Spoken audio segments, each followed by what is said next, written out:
buenos días.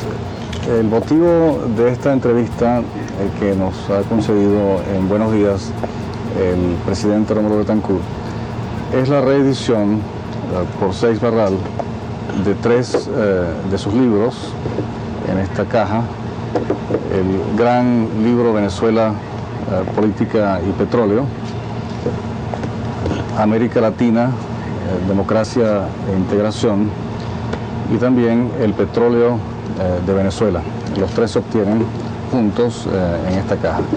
Y también la publicación de algunos otros libros, y particularmente este libro Multimagen de Rómulo, publicado con motivo de sus 70 años y 50 años de actividad política. Presidente, en primer lugar queremos referirnos a su libro fundamental, Venezuela, Política y Petróleo. Sus adversarios dicen que es una distorsión de la historia contemporánea de Venezuela. Sus admiradores dicen que es la mejor historia contemporánea de Venezuela hasta ahora disponible. ¿Qué dice su autor? Ese es un libro, Sofía, escrito en el transcurso de bastantes años. En el primer prólogo digo yo que su proceso de creación ha sido tan accidentado como la vida del autor. Lo escribí por primera vez, por supuesto, no en la dimensión y extensión que fue publicado, en mi primer exilio. De tal manera que cuando regresé a Venezuela en 1936, lo tenía escrito. Era un análisis de la historia de Venezuela contemporánea, teniendo como factor determinante el gran villano, el petróleo. Ese libro lo concluí en la clandestinidad por circunstancias que no es el caso señalar. La principal, que no tenía editor venezolano. Ese libro no fue publicado. Después vino la etapa del 41 al 45, en que más que para dedicarme a escribir libros, estaba trabajando en la construcción de Acción Democrática y en la lucha por la conquista para Venezuela dentro de un equipo político de hombres y mujeres dispersos en todo el país, de un régimen auténticamente democrático, con elecciones libres, con moralidad administrativa, con preocupación por los intereses fundamentales del país. Después vino la Revolución de Octubre, los 3 años de gobierno, y se quedaron allí los originales del libro. ¿Todavía sin publicar? Sin publicar. Me interesaba más en esos momentos contribuir a hacer historia que publicar historia. Estaban los originales, el único texto que tenía entre los papeles míos, cuando el 24 de noviembre, no el pueblo, sino una banda dirigida, asaltó la casa donde vivía y desaparecieron los originales.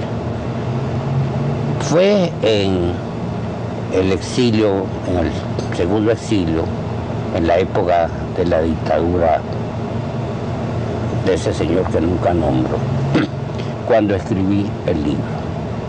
Proceso largo, lo escribí en 3 o 4 años y conjugando ese trabajo con el de una activa y constante lucha contra la dictadura.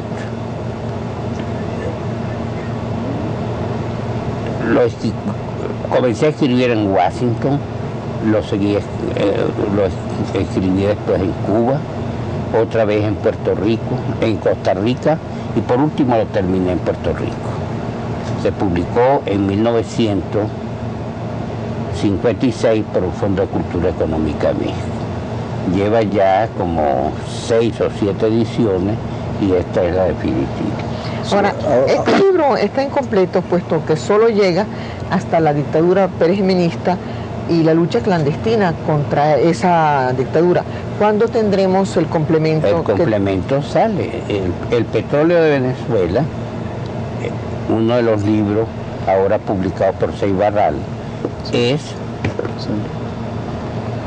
el petróleo de Venezuela. El petróleo a partir de 1958 hasta después de la nacionalización, porque hay un apéndice en el cual se analiza los resultados de la nacionalización y hay inclusive un colofón con acento personal en que yo hago como una síntesis de mis 50 años de vida pública y un enfoque tal como lo aprecio de la realidad venezolana. Sí, pero Sofía se refiere, presidente, a la continuación del relato histórico y del análisis político, no solamente de la cuestión petrolera, porque el libro suyo, tal como decía al principio, es considerado por algunos la mejor historia contemporánea disponible de Venezuela, por otros, sus enemigos, una deformación de la historia contemporánea. En este libro, El petróleo de Venezuela, está la continuación de la cuestión petrolera, pero no el relato histórico y análisis político correspondiente a lo que existe en este primer tomo, Venezuela, Política y Petróleo. Esas serán sus memorias inéditas. En mis memorias sí, ya está analizado este proceso posterior a 1958. Hasta donde llega Venezuela, Política y Petróleo. Ahora, sin pretender que usted nos dé avances de sus memorias, díganos un par de cosas. Por ejemplo, ¿cómo se explica usted que Venezuela haya podido atravesar esa época de desconcierto tan difícil que fue el año 58, después del 23 de enero, culminando con las elecciones a la presidencia que usted ganó y luego, pues, cuando usted asumió el poder en el 59? ¿Qué factores casi milagrosos hicieron que Venezuela atravesara ese periodo tan caótico? En la historia, Carlos y Sofía, no se producen milagros. Los milagros los hacen los dioses. Unos creen en ellos, otros no creen en ellos. Los hombres son los que, actuando de acuerdo con las circunstancias y fijándose metas claras, conducen la historia. El 58 yo le asigno una gran importancia al hecho de que nos hubiéramos dado cuenta, los dirigentes políticos, de que era necesario buscar un entendimiento para evitar que la barbarie recurrente se introdujera de nuevo al país, que pudiera volver una nueva dictadura. Yo le doy una gran importancia al pacto de Punto Fijo, en que nos entendimos los copellanos, los adecos y los urrelistas para sobre ciertas reglas mínimas del juego político. Pero ese pacto no fue para antes, sino a partir de cierto momento, en enero, febrero. Pero todavía... anterior, el pacto no vino a ser sino la culminación de un proceso, es decir, el registro de un acuerdo que ya se venía realizando. Y además, algo muy importante, además de las fuerzas obreras que siempre habían estado dentro de su sindicato militantemente luchando por la democracia, el 58 hubo una toma de conciencia del sector empresarial. Entonces, el sector empresarial, que ya había aprendido también la ruda lección de los 10 años de dictadura, entonces cooperó en la formación de ese gran frente democrático. ¿Y las Fuerzas Armadas? Las Fuerzas Armadas también habían aprendido la lección de la dictadura. Una dictadura que hablaba en nombre de las Fuerzas Armadas, pero de la cual se beneficiaban el dictador, una pequeña camarilla de incondicionales suyos en uniforme y una vasta cauda de civiles, de contratistas, de abogados, de ingenieros. Y el tal gobierno de las Fuerzas Armadas era un gobierno del dictador y de una camarilla de aprovechadores. Naturalmente persistían en las Fuerzas Armadas hombres con ambición de poder usurpado, pero había un grupo grande de oficiales, unos que habían estado presos y perseguidos por la dictadura, otros que habían seguido en su servicio activo, pero sintiendo sobre ello el dolor y la vergüenza venezolana de que se les considerara los responsables de que se mantuviera un país, un gobierno que deshonraba y saqueaba el país. Hubo una serie de factores favorables, pero esos factores no hubieran conducido al país a una salida positiva si no hubiéramos habido unos cuantos hombres lúcidos, claro, que nos dimos cuenta de que era necesario que las fuerzas democráticas del país no se entredevoraran, no se entregaran a una lucha cainita, de Caín contra Abel, sino que nos pusiéramos de acuerdo para enrumbar a Venezuela por la democracia. ¿Y hay lecciones en eso para el momento presente? Claro. La lucha política no es una lucha de gladiadores a la romana, que se dan espadazos hasta que cae uno y entonces el pueblo de Roma con el dedo decía que le salve la vida o que lo mate. Es una controversia de ideas. Y en realidad yo creo que aquí se ha civilizado bastante la discusión política. Hay personas que se alarman porque de vez en cuando hayan por allí peñonazos verbales. Pero fíjense que peñonazos pétreos no los hay. Aquí los candidatos salen a las calles, dicen sus discursos y no hay contusiones. A veces una persona se desmaya porque hay mucha gente, porque se trata de una reunión en un local cerrado y deja de funcionar el aire acondicionado por estos apagones que son tan frecuentes. Ahora, Rómulo, presidente, dice usted que la lucha por la vida, pues que aquí no hay peñones pétreos. Pero, sin embargo, últimamente el presidente de Tancún se ha hecho construir una serie de protecciones que justamente la prensa se preguntaba por qué, si es un hombre hoy día que ha hecho historia, que es historia y que nadie lo... Yo no me he hecho construir construcciones. Mira, ahí resulta que hicieron una especie de mirador o dos miradores. Y eso fue resultado del paso por aquí de unos loquitos que hicieron unos disparos de ráfagas de ametralladora. Ahora, eso que escribió por ahí un señor, el prisionero de Pacairigua, que lo ve todo el mundo acompañado de su mujer y apenas de un hombre al lado, caminando por la Plaza Bolívar o por cualquier sitio. Yo no soy ningún prisionero. Ahora, que tengo que tomar medidas, como tiene que tomarla todo hombre público, es normal, porque vivimos en un mundo en que se ha establecido una internacional de terrorismo. Aquí mismo en Venezuela tenemos un poco el triste privilegio de haberse establecido aquí como la célula matriz de ese terrorismo que está conmoviendo al mundo.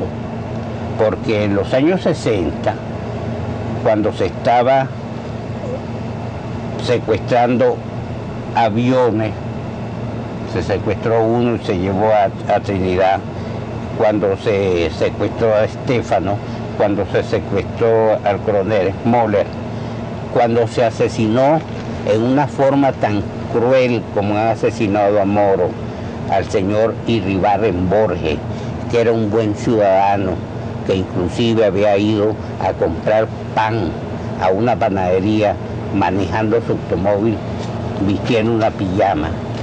Cuando se asesinó al abogado Seija, cuando se trató de asesinar al general Morián Soto.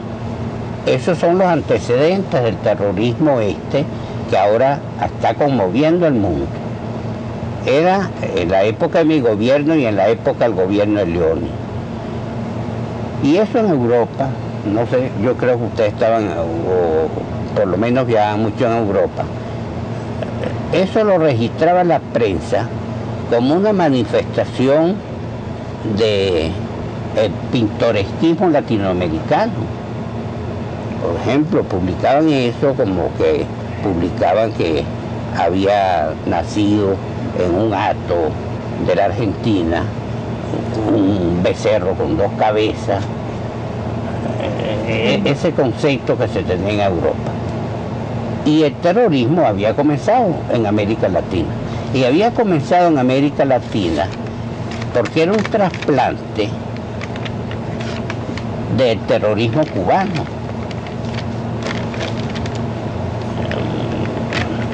Estaríamos horas si nos ponemos a hablar de cómo la llamada Revolución Cubana fue dirigida por un grupo de pistoleros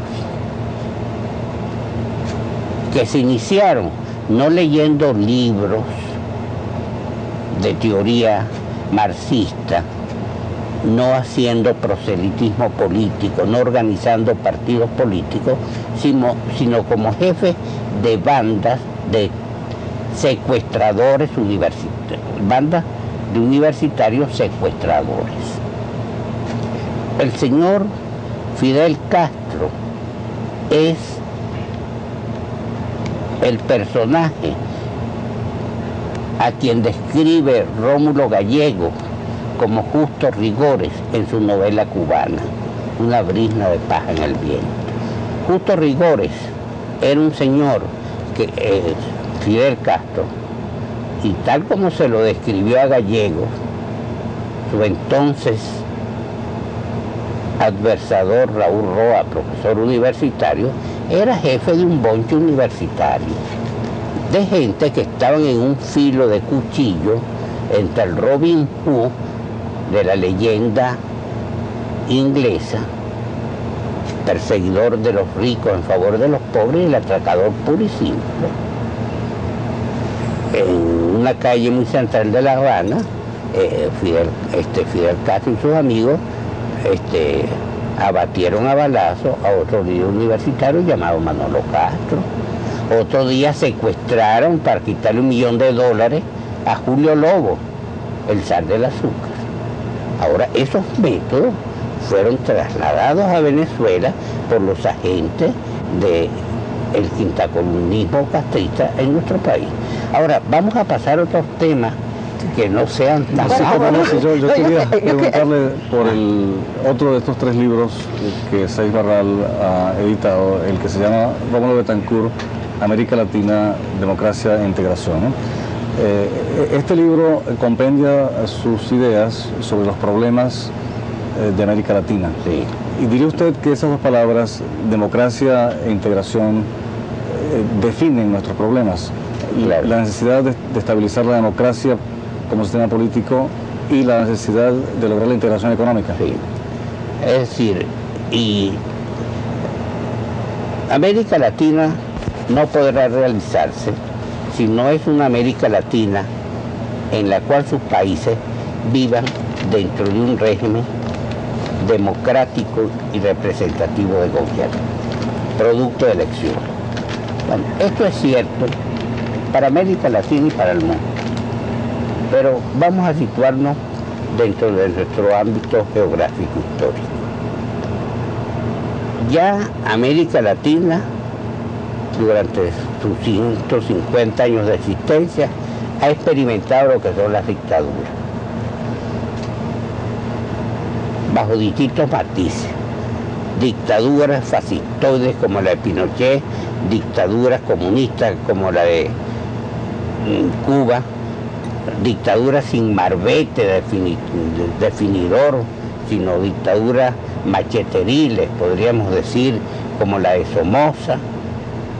Y en ninguno de esos países ha habido real desarrollo económico, ni mucho menos felicidad social.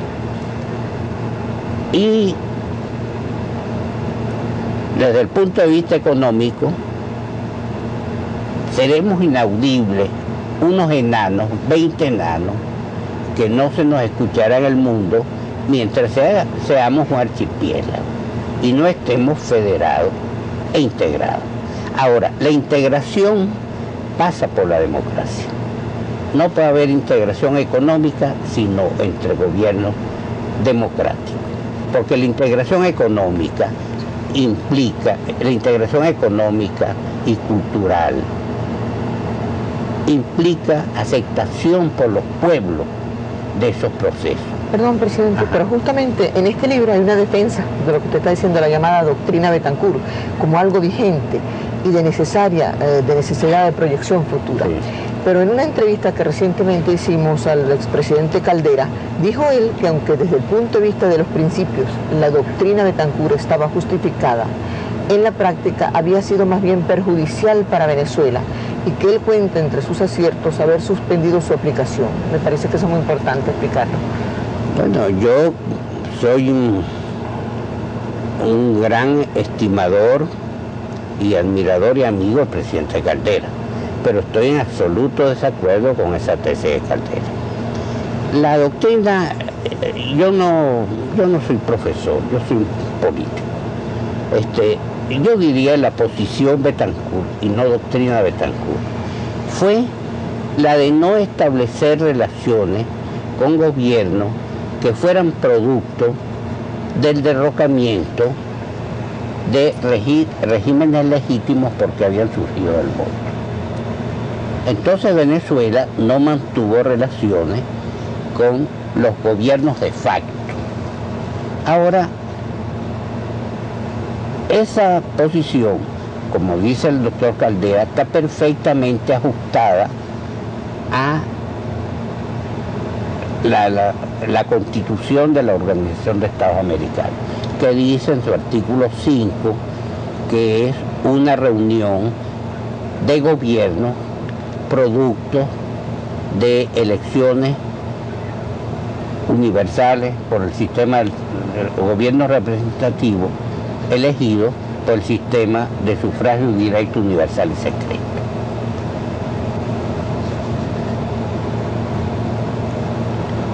Esa actitud, dijo también mi amigo el doctor Caldera, que era seguida solo por Venezuela, ¿no? La siguieron Venezuela estaba acompañada de los gobiernos de Costa Rica, de Honduras y de Santo Domingo. Y estuvo a punto de ser acompañada por el gobierno de los Estados Unidos.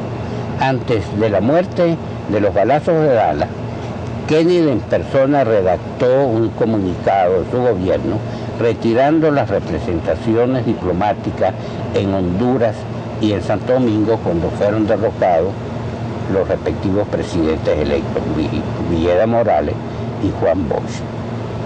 Ahora, Venezuela, mi gobierno al adoptar esa actitud, no le causaba ningún perjuicio al país. Si se registran las estadísticas, porque no se rompían las relaciones económicas, ¿no? Seguían vendiendo la misma cantidad de petróleo que se le vendían antes. nos enemistábamos con los gobiernos, pero teníamos la amistad de los pueblos. Los gobiernos son transitorios, y más los gobiernos de fuerza. Esos son más transitorios que nunca, porque están siempre en víspera, pendientes de ser derrocados, y ahí está la historia de América para demostrar. Ahora, para nosotros es más importante la amistad de los pueblos que la amistad de los gobiernos. Y segundo, nosotros respondíamos a una profunda tradición venezolana. No es por casualidad que en el himno nacional se diga que Venezuela existe que América existe en nación. Venezuela nació con vocación americana. Además, se nos dice que éramos intrépidos, metiéndonos con lo que pasaba en otros países.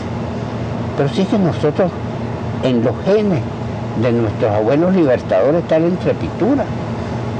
Bolívar dijo que los tres grandes majaderos de la humanidad, se le atribuye esa frase, eran Cristo, el Quijote. Pero además de eso, fue un gran intrépido.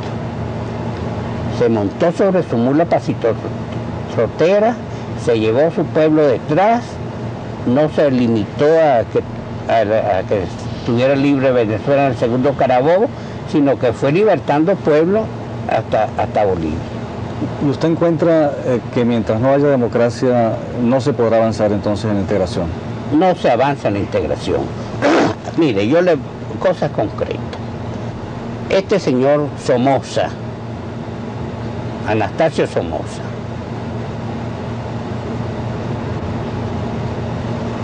le dijo a un funcionario venezolano, y lo voy a nombrar,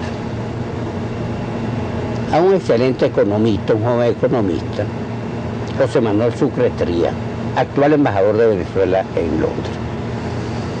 Fue en gestiones integracionistas a Managua. Y entonces Somoza le dijo con un gran cinismo, hay que tener en cuenta, para hablar de integración aquí en Nicaragua, que yo soy el dueño de las más importantes industrias, de las más importantes firmas comerciales, de las más grandes haciendas.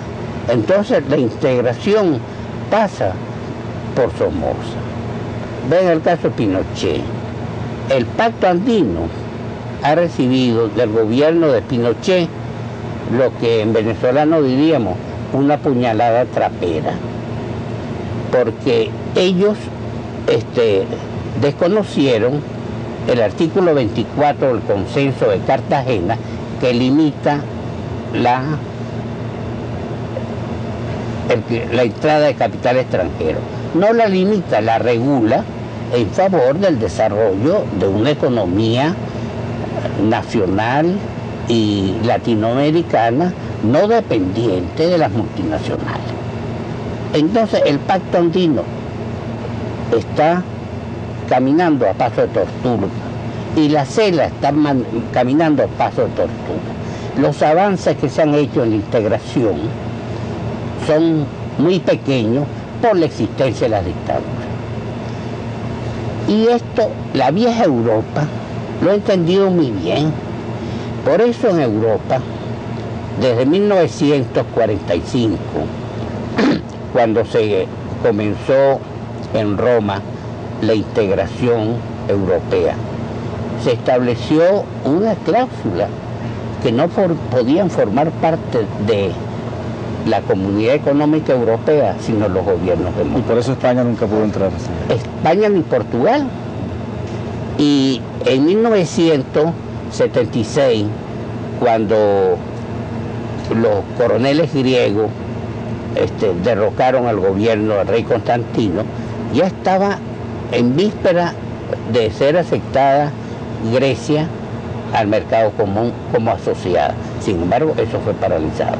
Es decir, que los estados europeos, a los cuales se les admite que son bastante cínicos en política internacional, no admiten la integración, sino pasando por la democracia, porque en América Latina que decimos que es el continente de la libertad y de la democracia, vamos a comer en un mismo plato dictadores y demócratas. En eso el pueblo venezolano es categórico. Cada vez que ha venido un dictador aquí, a ese dictador se le ha recibido con un absoluto desdén. Cuando me digo gobernante demócrata, con calor de simpatía popular. De tal manera que yo creo sinceramente que llegará el momento en que sea norma escrita, obligatoria en los tratados interamericanos, de que en torno de cualquier gobierno que no sea producto de elecciones, que no respete los derechos humanos, que no respete la dignidad del hombre, se establezca un cordón asfixiante de aislamiento. Rómulo Betancourt es un autor incansable, está escribiendo otro libro y en las palabras liminares de este libro que anuncia se llama Castrocomunismo en la América Latina, ¿encuentra usted, presidente, que el régimen cubano representa todavía una anomalía y una amenaza para el sistema interamericano, tal como usted lo definió en su discurso de clausura a la 9ª Conferencia Interamericana en 1948? Yo sigo creyendo, y que digan por ahí algunos señores que yo soy prisionero de mis propios fantasmas, que el régimen cubano del señor Fidel Castro es una amenaza para América Latina. No hay sino que ver cuáles son las últimas andanzas del gobierno de Fidel Castro. Ahora resulta que los jóvenes cubanos están cumpliendo el mismo papel de aquellos mercenarios que usaba España y que usaba Francia para las legiones extranjeras, cuando tenía una política colonial antes de la última guerra. Ahora están ya no solamente en el Cuerno de África, sino que están en el Yemen del Sur, en Saudi Arabia, y simplemente como peones de brega de la Unión Soviética en sus guerras expansionistas.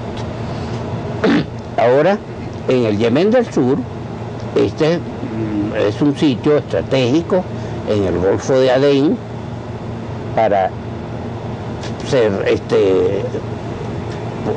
en la ruta oceánica a través del cual se lleva el petróleo de Saudi Arabia hacia el Mar Índico. En Zaire, donde acaba de intervenir un grupo grande de cubanos, lo que están buscando son el dominio de minas. Todo esto de acuerdo con la Unión Soviética. Ahora, ¿por qué están los jóvenes cubanos allí? Porque los jóvenes que se resistieran a hacer carne de cañón en África y ahora en el Medio Oriente, están expuestos a una prisión de 30 años. Inclusive se está dando el caso de que los aviones MiG soviéticos de Cuba lo están manejando aviadores soviéticos, porque son aviadores cubanos entrenados en la Unión Soviética los que están manejando los MiG en Angola, en el Cuerno de África y en todos los lugares en que está interviniendo la Unión Soviética, pero utilizando como mascarón de proa a tropas rusas. Resulta que en las Naciones Unidas, cuando se plantean las intervenciones de la Unión Soviética en el Cuerno de África, los soviéticos dicen, no, nosotros lo que mandamos somos médicos, enfermeros, gente a prestar servicio humanitario. A los soldados son los cubanos. Usted antes dijo una cosa muy interesante, que se le ha reprochado por esta posición que usted mantiene, ser prisionero de sus propios fantasmas. Y lo que parece ocurrir es que en Venezuela más nadie está dispuesto a hablar de estas cosas. En Europa, en cambio, aún en círculos muy de izquierda y hasta en círculos del eurocomunismo, se mira con sorpresa y con repugnancia el uso de tropas cubanas para operaciones como la de Ogadén en la frontera de Somalia y Etiopía. ¿Por qué en Venezuela ha caído esa especie de velo púdico sobre este escándalo internacional? Porque hay en Venezuela un grupo que escribe mucho en los periódicos, especialmente en un gran periódico, que tiene un interés especial en ignorar lo que se ha producido en Europa. El fenómeno de Europa, que aquí la gente que no lee pues, prensa francesa, europea, no conoce, es que toda la intelectualidad de izquierda europea está ahora en una actitud de hostilidad hacia el régimen de Cuba. Y al frente de ellos, los inevitables, Jean-Paul Sartre y Simone de Beauvoir. No solamente son hostiles al régimen de Cuba, sino hostiles a la persecución contra la intelectualidad soviética, especialmente contra la intelectualidad judía. Es frecuente que cuando habla uno de los disidentes recién llegados de algunos de los países del este comunista, porque se deforman la palabra socialista cuando se habla de que son países socialistas, son comunistas, totalitarios. Al lado del disidente está Jean-Paul Sartre, ya medio ciego, Simone de Beauvoir, con su gran y justificado prestigio intelectual, cada uno de ellos prestándole apoyo y solidaridad a esos disidentes. En Europa, la intelectualidad europea del continente y de las Islas Británicas, lo más brillante del pensamiento europeo, tiene una actitud de militante y muy alentadora hostilidad contra el totalitarismo en Europa, en Asia y en Cuba. Presidente, en el discurso en la novena conferencia interamericana, contenida también en este libro, usted se refirió sin falsas reticencias a lo que llamó usted, entre comillas, escueta y desnuda verdad que los Estados Unidos necesitan de América Latina y que América Latina necesita de los Estados Unidos. Por razones que usted enseguida explica, ¿han cumplido los Estados Unidos desde 1948 por su parte esa independencia geopolítica? No. Los Estados Unidos, como toda gran potencia, y cualquiera que sea su signo ideológico, responde a sus intereses de gran potencia. Ha habido cambios de acuerdo con los regímenes